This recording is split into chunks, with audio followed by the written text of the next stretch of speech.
Welcome back everyone. At long last, Carers Week is here.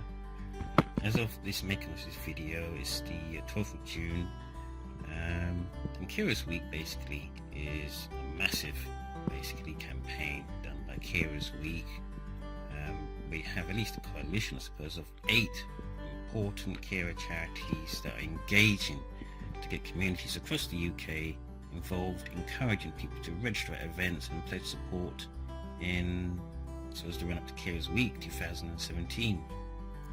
Carers Week lasts from the 12th of June till the 18th of June. Basically, as you can tell, it's a week-long awareness campaign about carers and what they go through. So if you don't know already, I want to tell you what a carer is. A carer is an unpaid person, which is very important. They are unpaid, caring for someone close to them. Now, I'd just like to make an important point here. It's not just about parents caring for their kids. When I'm talking about carer, they're actually caring for someone who's very unwell, suffering from a chronic mental health or chronic physical health situation. This is something that carers tend not to ask for, which is the difference with you're caring for, like your son or your daughter or a child. Because in a sense, if you're going to have children, then yeah, you ask for that. If you're caring for someone with a chronic illness, it's not something you'd often expect, and carers have to sacrifice quite a lot in order to make sure that those that they care for are not suffering so much pain and isolation as most do out there. Now, the thing with carers, I suppose, is that they can struggle to get recognition, and they also struggle to get representation or even know their rights. Carers rely heavily on communities to help them out, which is why Carers Week tends to focus on building carer-friendly communities. Now, a caring community tends to be aware to the carer's plight. Those within caring community can make sure carers get information they need in order to carry out their caring duties, and people within that community never blame the carer if things go wrong, and they make sure that the carer should spend some time for themselves. Now, doctor surgeries in such communities have, this is an example of what I could call a caring community.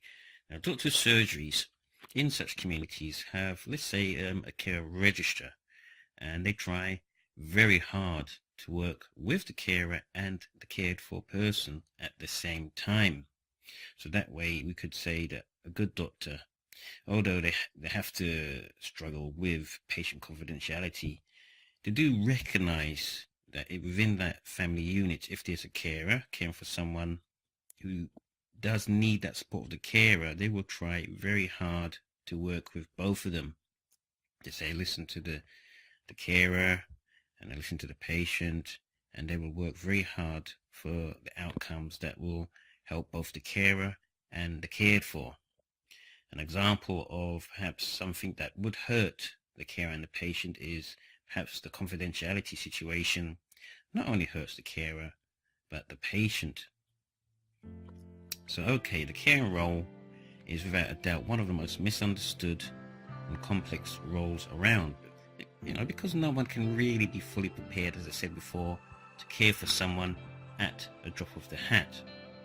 One could go so far to say that the current society we live in, which is geared towards individualism, where respect is focused on those getting a job and making money for the economy, but the problem with that idea is it ignores the family role.